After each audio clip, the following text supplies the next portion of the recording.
Très bien, bonjour, nous revoilà. Bonjour, merci à tous de nous regarder sur EBS en direct. Je sais que vous avez eu un briefing technique tout à l'heure à 11 heures sur le paquet sur la lutte contre le blanchiment d'argent, sur la communication plutôt sur la lutte contre le blanchiment d'argent. Nous aurons à 11h45 une conférence de presse avec le vice-président exécutif, M. Dombrovskis, sur le même sujet. Donc aujourd'hui, nous allons essayer de terminer à peu près à l'heure pour pouvoir permettre au vice-président de commencer sa conférence de presse à cet horaire-là. Avant de passer à vos questions, quelques annonces, comme toujours. D'abord, un point d'agenda. Demain, la présidente s'adressera au Conseil de sécurité des Nations Unies par vidéoconférence à l'invitation de la présidence estonienne du Conseil de sécurité à l'occasion du 75e anniversaire de la fin de la Seconde Guerre mondiale en Europe. Then a word on the Western Balkan Summit from yesterday. The leaders of the European Union held a virtual summit with their Western Balkan counterparts, which, as you know, was supposed to take place in Zagreb. The EU leaders reaffirmed their unequivocal support for the European perspective of the Western Balkans. As the President said, the Western Balkans belong in the EU. There is no question for us about this. For President von der Leyen, the region is a priority, and the EU has a special responsibility in helping its partners in the region tackle the coronavirus situation. The EU has mobilized an unparalleled financial package of 3.3 billion euros together with the European Investment Bank to help our partners in the region address immediate health emergencies and take the first measures to mitigate the socio-economic impact. The Commission will put forward later this year an economic and investment plan to support the long-term recovery in the region. I would now like to call on Sonia, who is connected, for an announcement on how to address the shortage of health workers. Sonia, you have the floor. Hello, can you hear me? Yes. Can you hear me? Yes, very good. So today the Commission issued a communication providing a guidance to Member States to help them address the shortages of health workers created by the coronavirus pandemic. The guidance aims at helping Member States to speed up the recognition of health workers' professional qualifications and clarifies the rules to allow doctors and nurses in training to practice their profession. Today's guidance addresses practical concerns regarding the implementation of the EU Professional Qualifications Directive. The directive sets out a framework to facilitate the free movement of professionals, including doctors and nurses, within the European Union. The guidance explains also how Member States can speed up procedures to facilitate the mutual recognition of qualifications in line with the flexibilities provided by the directive. Moreover, it clarifies how Member States can ensure that the directive's rules on minimum requirements on doctor and nurses' trainings can be respected in cases where students are not able to complete their trainings because of the disruptions due to the coronavirus crisis, including requesting a derogation from these rules. The guidance affirms also the Commission's readiness to assist Member States and professionals in their effort to weather the crisis, to maintain their free movement rights, and also to ensure patients' safety. Thank you. Merci Sonia. J'appelle maintenant Vivienne pour une annonce sur la politique de cohésion. Vivienne. Merci. Bon après-midi. So we are, yes, hello, good afternoon. So we are continuing the implementation of the European Green Deal. In January, you recall that the Commission proposed the Just Transition mechanism. And in order to get access under the mechanism, each member state will have to draw up their territorial Just Transition plans. Today, the Commission has approved the requests of 18 member states for support under the Structural Reform Support Programme for the preparation of their territorial just transition plans to be rolled out throughout 2020. And all 18 member states who have requested support were granted this. Just to recall, the Just Transition Mechanism is part of the European Green Deal investment plan and will aim to mobilize at least 100 billion euros of investments to provide additional targeted support to the regions which are most impacted by the transition to a economy, and those which have less capacity to deal with the challenge on their own. You will find more information on that in our daily news and in a special press release. Thanks. Thank you, Vivian. With that, we have come to the end of our announcements for today and are ready to take your questions. Okay, I have Jorge Valero. Jorge. Hello. Hi, Jorge. Hi. Morning.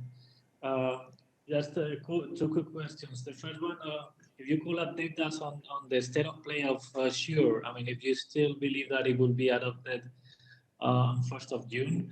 And the second question, it's on the German ruling on the ECB. Whether you believe that the ECB should respond to these clarifications requested by the German court. Okay. On the adoption process of SURE by the Parliament and Council, who would like to take the floor on that? Hi, Eric. It's for me, I think. Yes, Marta. Exactly. Thank you very much. Indeed. So just to recall that indeed SURE is a proposal that has been sent to the Council. So it's actually for the Council now to adopt it. Technical discussions are ongoing in the Council formations. And as indeed, Jorge, you recalled, the deadline, or at least the targets that has been fixed by the European Council, is to have this instrument ready by the 1st of June. Okay. Could you repeat your question on the your second question? Sorry. The ECB, yes. Whether you believe, you consider that the ECB should respond to the demand for clarification, because I mean that implies many things. That whether the German court is, I mean, could claim those powers to question the ECB authority. No, Jorge, it is definitely not for us to decide or to comment on what the ECB should do. In the statement which we issued after the ruling by the German Constitutional Court, we were extremely clear in saying that we have always respected the independence of the ECB in carrying out its functions in view of monetary policy, and that will definitely not change, and therefore we have absolutely no comment to make as to what course of action the ECB should take. We reaffirm once again that in our view there is a primacy of EU law, and we reaffirm the independence of the ECB in carrying out its functions. Can I ask a follow-up question to Marta, please? Yes, go ahead. So again, on the SURE, whether you believe that the 1st of June deadline is feasible? Well, again, we're at the beginning of May. Discussions in the Council are ongoing. I think they are progressing very well. So the target date of 1st of June is obviously still there. So yes, we believe it is still feasible. Okay, Anna Vandensky, you have the floor. Autre sujet, parce que j'ai la question à Virginie concernant l'Afrique. Est-ce que je peux poser maintenant la question à Virginie? Je pense que nous avons fini avec l'autre thématique, mais c'est vrai que je suis allé un peu vite, mais oui, allons-y, mais on t'entend assez mal, Anna. Donc parle doucement, s'il te plaît. Oui, je peux. Maintenant, c'est mieux, je parle plus fort. Oui. Oui, vas-y. Bon, ici Anna Wendensky, Africa Diplomatic Magazine. J'aurais voulu poser la question en anglais parce que Malawi, c'est le pays anglophone. So my question is to Virginie, what is the reaction of the European Union in the context of the violence acts related to upcoming elections on 2nd of July in Malawi? And if European Union is considering to send an observation mission this year in double difficult contexts because they are objective difficulties of our security challenges, but also there is new context of coronavirus restrictions. So there are questions about Malawi to Virginie. Okay, so we will open a foreign relations chapter. I would ask colleague journalists who have questions on foreign relations to keep their hands raised, and for the moment the others to unraise their hand to allow us to manage this appropriately. Virginie. Bonjour Anna, thank you very much for your question. Regarding Malawi, actually, our European delegation, together with the heads of mission present, so in Malawi, meaning Germany, Ireland, the heads of mission of Norway, the UK, and the US, while also enlarging to other countries, have issued a common statement at local level yesterday. Let me read for you this statement. We have been shocked by the recent acts of violence apparently fueled by political motives and are deeply saddened by the injury entailed. It is especially important that all political actors should stand united in the defense of human rights and rule of law, and against any acts of violence, incitement of violence, or hate speech. We support those calling for restraint and hope that all cases of violence are investigated comprehensively and transparently in line with the laws of Malawi, so that those responsible can be brought to justice. So that responds to your question, the first part of your question, I believe. Let me now say a few words about the question on electoral observation mission. As you can imagine, as in general, we had to reassess how and when we deploy electoral observation mission, but in this case, in our program, Malawi is currently not part of the EU elections priorities for 2020. So as it stands, the EU will not send an election observation team for the rerun of the presidential elections in Malawi. More generally, on the election, let me remind that an appeal against the rerun of the May 2019 presidential elections ordered by the Constitutional Court in February 2020 is currently being examined by the Malawi Supreme Court. And this decision will actually determine whether or not the presidential elections will be repeated in July. I hope this answers your questions in all the aspects. Thank you very much. Are there other questions for Virginie? James Wilson.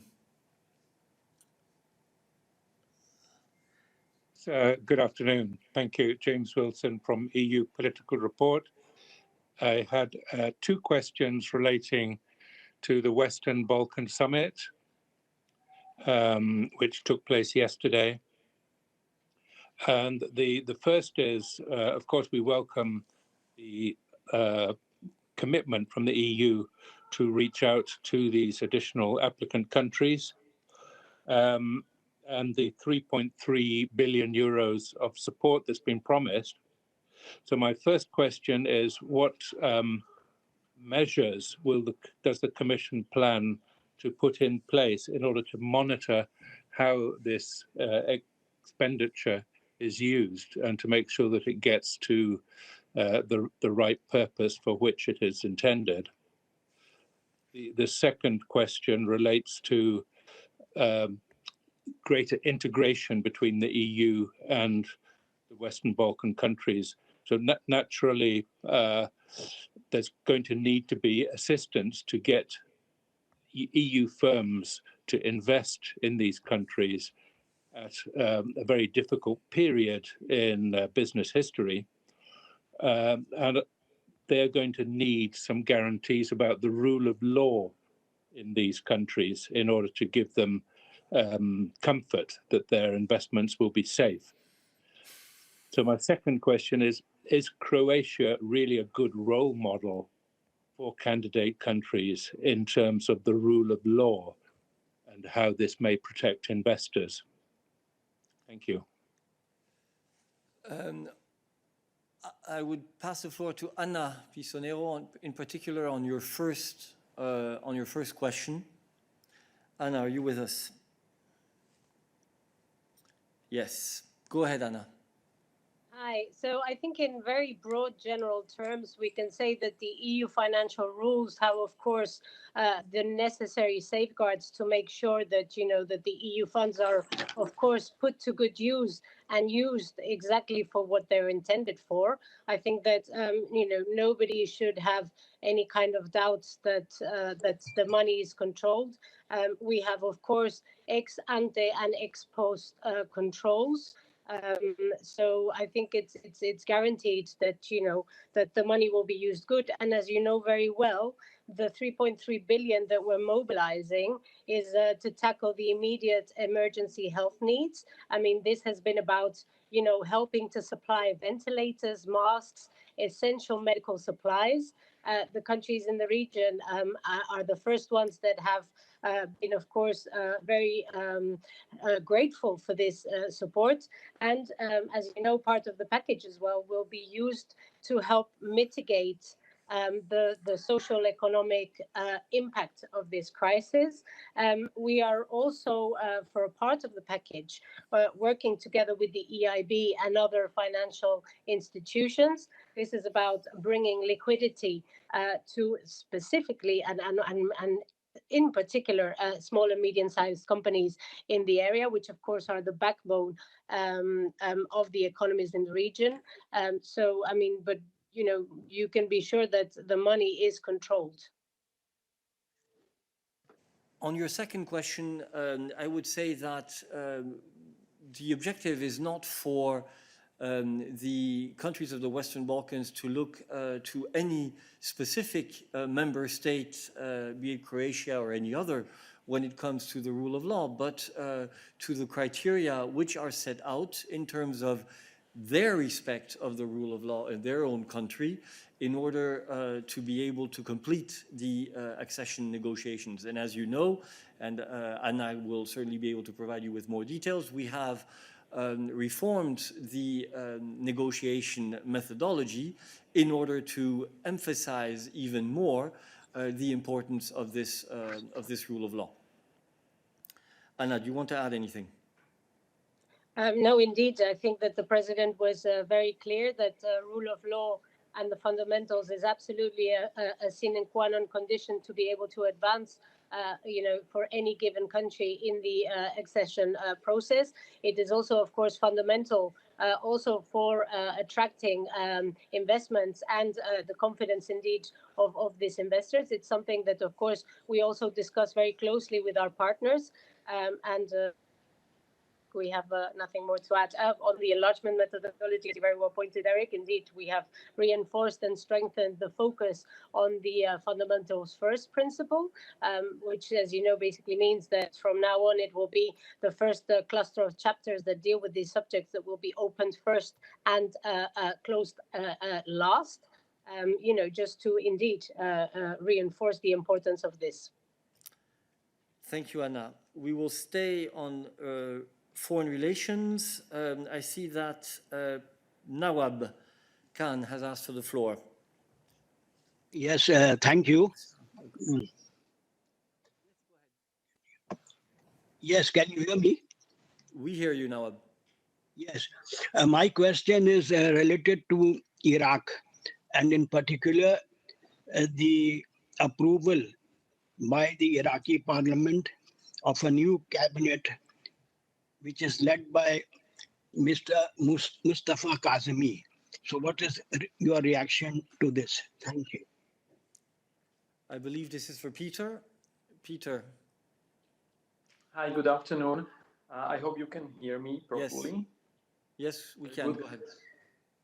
Thank you.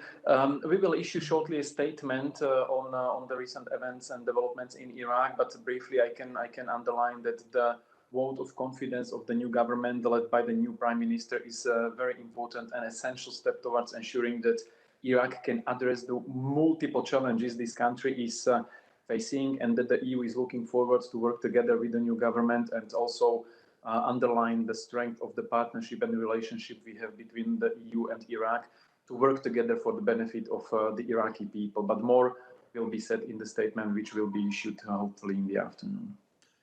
Thank you. Patricia, I see you have your hand raised. It's a question on foreign relations. Yes. Go ahead. Yes, it is. Thank you, Eric. Good morning. I would like to know what you have to say about the censorship on the EU ambassadors in China letter on the origin of the coronavirus. Thank you. Virginie. Bonjour, Patricia. So on this, we are talking about an op-ed by the EU's ambassador to China, Nicolas Chapuis, and the 27 member states of the EU member state, the 27 ambassadors of the EU member states, sorry. And this op-ed was drafted and agreed on the occasion of the 45th anniversary of the EU-China diplomatic relations. And we regret that this op-ed, this joint op-ed, was not published in full by the China Daily. The full version of the op-ed has been published on the website of a delegation to China, and it has been also distributed to Chinese media outlets, some of which have in the meantime published it as well in full. Thank you very much. Okay. Are there other questions on foreign relations? Frédéric Roard, is your question on foreign relations? Yes, it's just a follow-up. Do you hear me? Yes, we can hear you. Go ahead. Just to know, was the EAS aware of the suppression of a reference to the outbreak of the virus in China prior to the publication of this text, and did the EAS formally protested against this censorship? Thank you very much. Thank you for that. The EU delegation to China was informed that the publication could only take place in China Daily and in its Chinese version, Chinese language version, only with the agreement of the Chinese Ministry of Foreign Affairs. The EU delegation to China made known its concern to the Ministry of Foreign Affairs of China in no uncertain terms, both on the process and on the request to remove, as you mentioned, a part of a sentence which relates to the origin and spread of the coronavirus. This request was made to allow publication, and we made very clear that we had serious concern about this. The EU continues to advocate for free press and other human rights, actually, and freedoms, including by voicing of views to our Chinese counterparts and at all levels. On this specific case, the EU delegation decided nevertheless to proceed with the publication of the op-ed with considerable reluctance, as it considered it important to communicate on very key messages on EU policy priorities. And just to name a few, I would mention climate change and sustainability, human rights, multilateralism, and the global response to the coronavirus. As I said, the full and unedited op-ed was published on the EU delegation's website and actually on several EU member states' websites, also used on social media channels and distributed to Chinese media outlets who have used it. Okay, thank you. David, je vois que tu as levé ta main. Est-ce que c'est sur une question relations extérieures? Oui, c'est un follow-up. Merci, Eric. Donc, c'est acceptable une censure de la part du gouvernement chinois pour des raisons supérieures. Merci.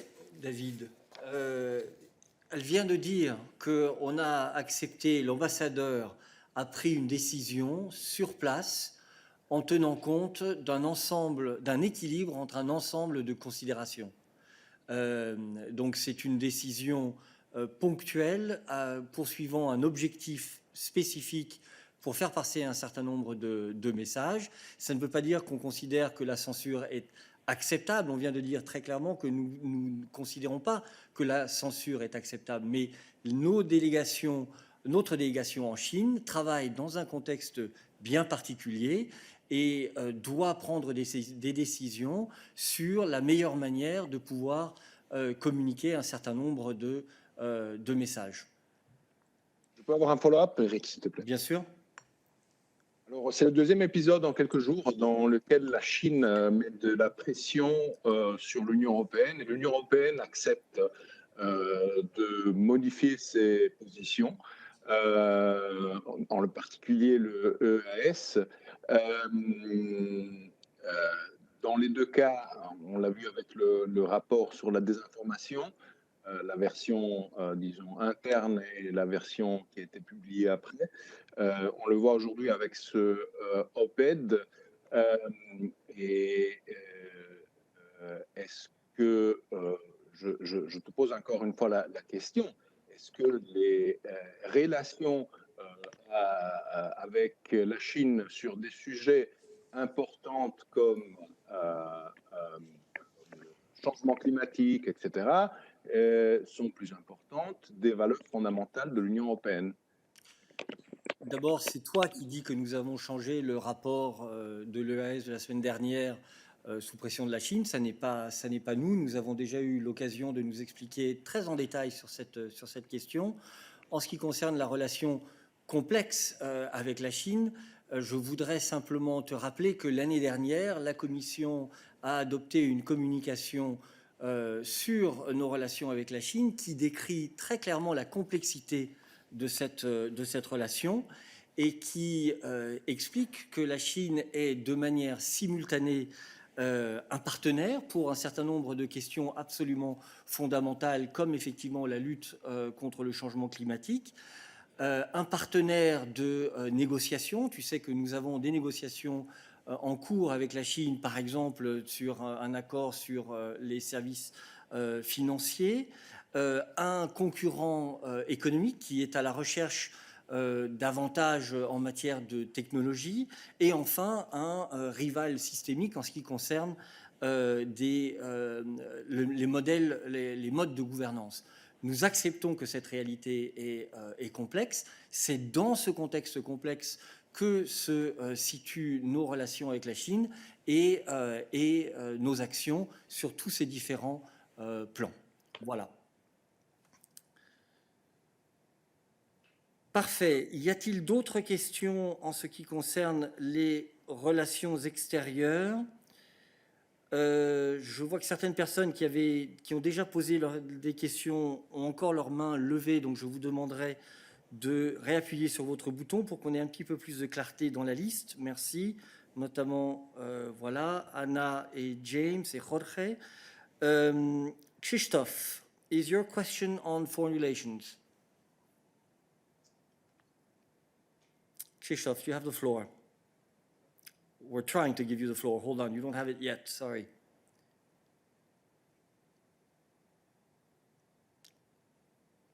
Tu le vois? Okay, sorry, Christophe, we seem to have a technical problem. We will move to Lily. We'll come back to you, Christophe. Lily, you have the floor. Thank you very much. I want to go back to the China issue that you were discussing. More broadly, one thing that we've heard a lot in the press room and from President von der Leyen, Vice President Jourova, is the importance that the Commission puts on media freedom. How does that fit in with the Commission's decision to agree to publish a censored article? I understand you said that it was with reluctance, but all the same, how can the Commission on the one hand be saying that it's advocating for media freedom, and against censorship and trying to empower journalists to do their job, and then agreeing to something like this? Thank you. Lily, I believe we've made the comments that we can make on this. The head of the delegation in China took a decision with great reluctance in view of a balance of interests. Do you want to add something to this, Virginie? Well, maybe to describe in greater details the way things are and how people and diplomats work in China. China has state-controlled media. There is censorship, that's a fact. And in its contacts with Chinese media, the EU delegation, as well as other diplomatic missions in Beijing, works under the condition and within the limits which are established by the Chinese authorities. Chinese, on the other hand, Chinese diplomatic missions and other Chinese actors on their side, as you know, operate in a free press environment in the European Union and even use social media platforms that are banned in China to get their message across. On our side, our delegation, like all other countries' embassies, operate in the environment that exists in China and does everything it can to pass EU messages to the Chinese public. That's public diplomacy, and that is part of the reason why they're there. They do that in spite of the obvious challenges. And as you said yourself, we have made very clear that the delegation agreed to this with considerable reluctance to make sure that we pass a number of messages on priority areas. Sometimes these messages are difficult to pass, but this one, in this case, even the edited version had these elements. Again, I stress human rights. Human rights include press freedom, by the way. Climate change and sustainability, the importance of multilateralism, and the coronavirus global response.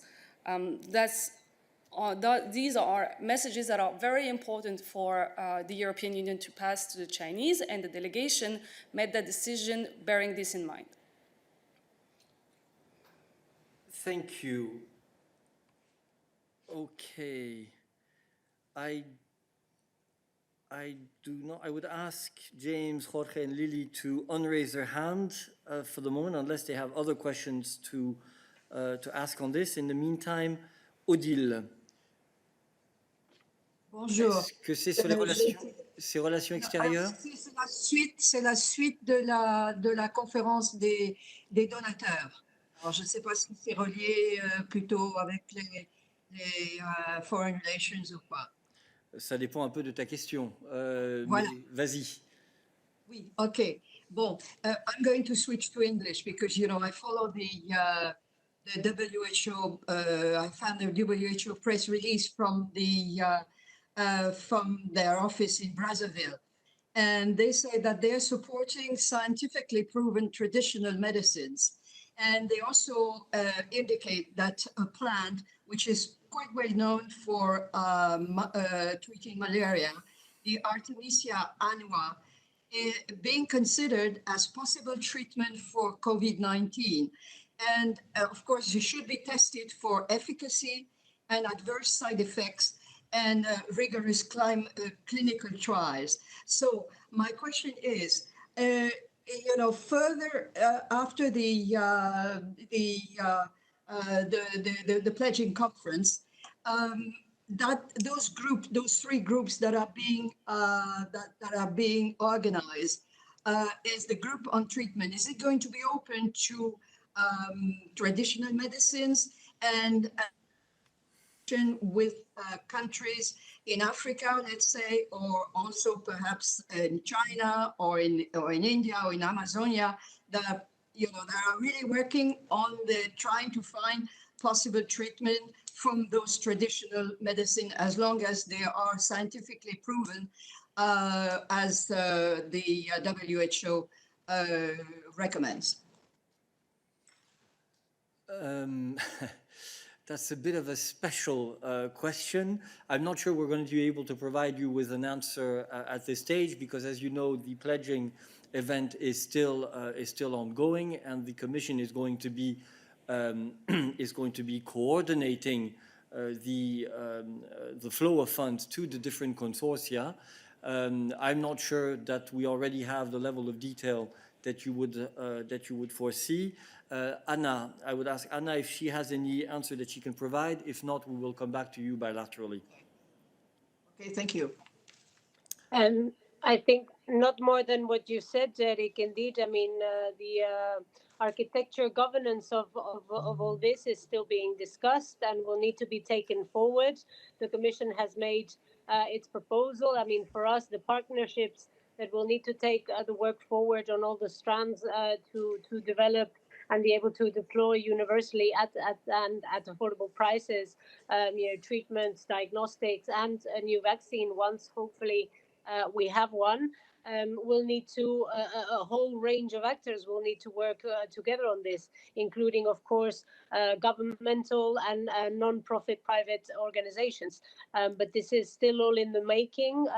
So I think indeed it's a bit premature to say absolutely everyone that's going to be in or not.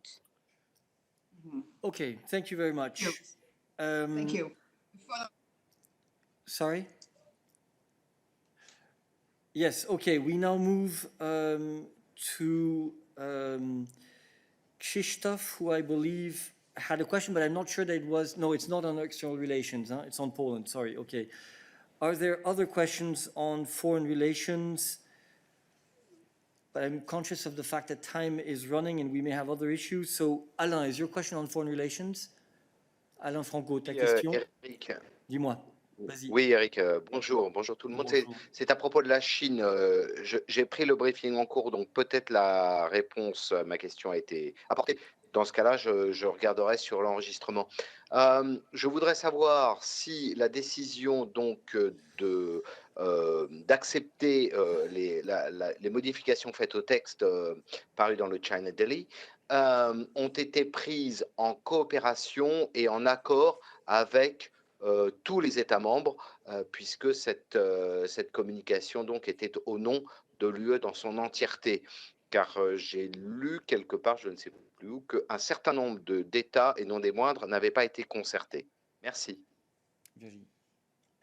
Merci pour la question. On a effectivement déjà abordé un nombre d'aspects sur cette question, mais pas celui-là spécifiquement. Malheureusement, nous ne commentons pas sur nos procédures internes, nos procédures de consultation avec nos États membres, donc je ne vais pas rentrer dans le détail de ce processus.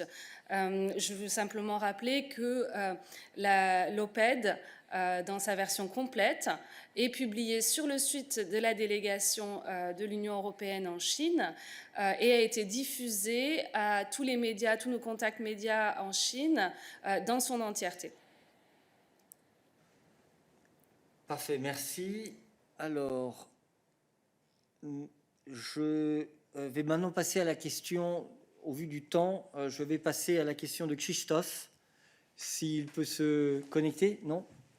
Ok, donc la question, Krzysztof, your question, as far as I understand, is whether we have a comment about the postponement of elections in Poland. Christian. Merci Virginie.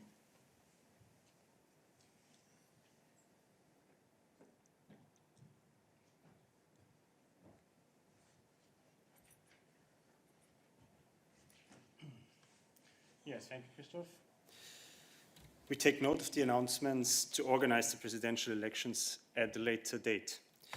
Fair democratic debates and electoral campaigns, as well as free and fair elections in all member states, are at the core of our democracies. Upholding and defending fundamental values and freedoms is all the more important during these exceptional times of coronavirus pandemic. Voters should be shielded both from health risks and have their democratic rights protected.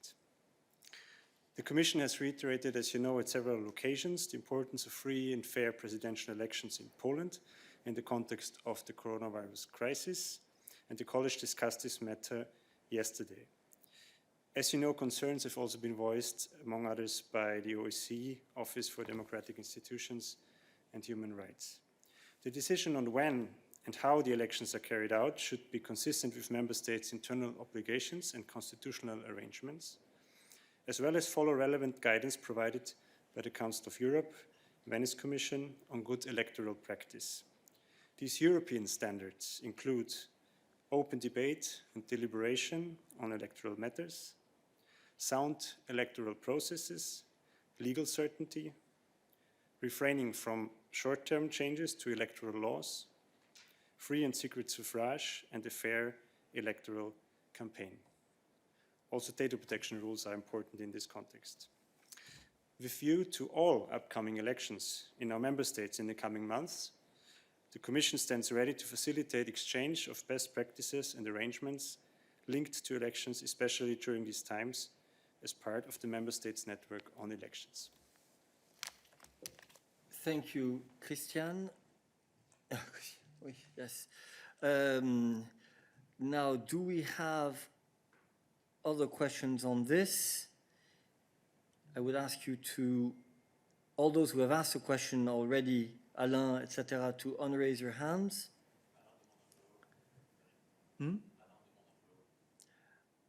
Alain, tu as un follow-up sur cette question, sur ce sujet? Oui, merci Eric.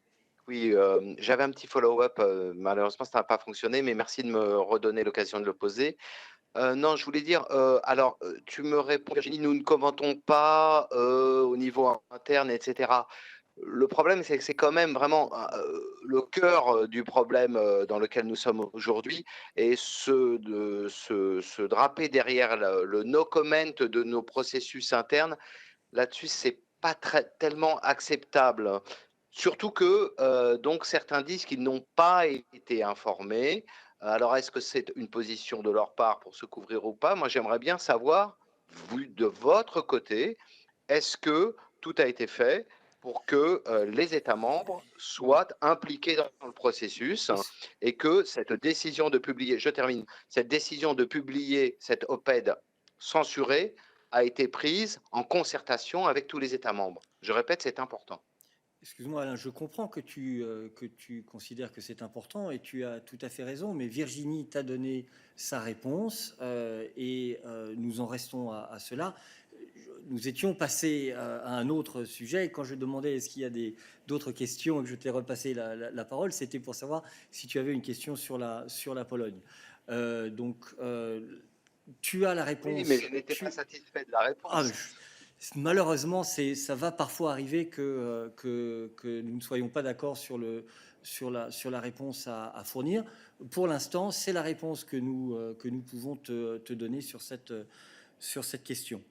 Alors, je voudrais savoir s'il y a d'autres questions sur la Pologne ou de manière plus générale pour Christian sur l'état de droit. Je vois beaucoup de mains levées, mais qui correspondent à des personnes qui ont déjà posé des questions. À part Mose, I'm not sure your question is on Poland. No, it's not on Poland. It's a very internal question about the Commission. Okay, then let's move to you, since I don't see any other hands raised from people that have not already asked a question. Go ahead. Okay, thank you, Eric. I hope you can hear me today. Well, I have a question about the exit strategies for the Commission. Now, when Belgium and other countries are starting to lift restrictions, I wonder how that will, let's say, impact on the Commission here in Brussels. For example, if you plan now to, let's say, if the staff will return to work from the office, or if they will continue to be teleworking. Are you sorry, Mose? Are you asking about Commission staff? Yes, exactly. So I wonder, because there's been much talk about so-called epidemiological indicators in order to, let's say, consider when it's time to lift these restrictions. And okay. And I wonder, and also a second question is, in which way, if you have any figures about how the Commission staff has been, say, how many have been infected, how many mortalities have been here in Brussels. Okay, all right. Balázs, this is for you. So 2 questions on how we will adapt to the changes in the guidelines in Brussels and the number of infected staff in the Commission. Thank you, Eric, for the summary of this question. So, Mose, I can confirm to you that we do have an action plan that will allow a gradual return to a new normal over the coming month, following, of course, the measures taken by the host member state the recommendation of the relevant health authorities and our medical services. And at the same time, of course, we'll make sure that adequate safety and social distancing measures are in place. I can add that on this basis, and taking account of the situation in our host member states, we have decided that the measures currently in place at the Commission, meaning that all non-critical staff is in teleworking mode, these measures will be extended at least until the 25th of May for our sites in Belgium, Luxembourg, and Italy. Now, in terms of your second question, I can confirm that 61 colleagues from the European Commission have tested positive. Of course, we have taken the necessary precautionary measures with regard to colleagues that have lately been in close contact with the staff members concerned. Thank you very much. We will take one last question before the Executive Vice President comes to the press room. I understand that Katalin Helmay had a question but couldn't raise her hand on Hungary and Poland. Thank you, Balázs. Katalin, we are going to give you the floor. Just give us 1 second. Okay, it seems to be ready on our side. Can you try to ask your question? Yes, do you hear me, Eric? Yes, we can hear you. Go ahead, Katalin. This is about the report of the Freedom House. Yes. I wonder whether the Commission has any reaction to the report of the Freedom House, which says that 2 member states of the European Union cannot be considered consolidated democracy. And I am especially interested in your reaction because the Freedom House states that Hungary in 2005, 1 year after its joining the European Union, was one of the frontrunners, one of the democratic frontrunners.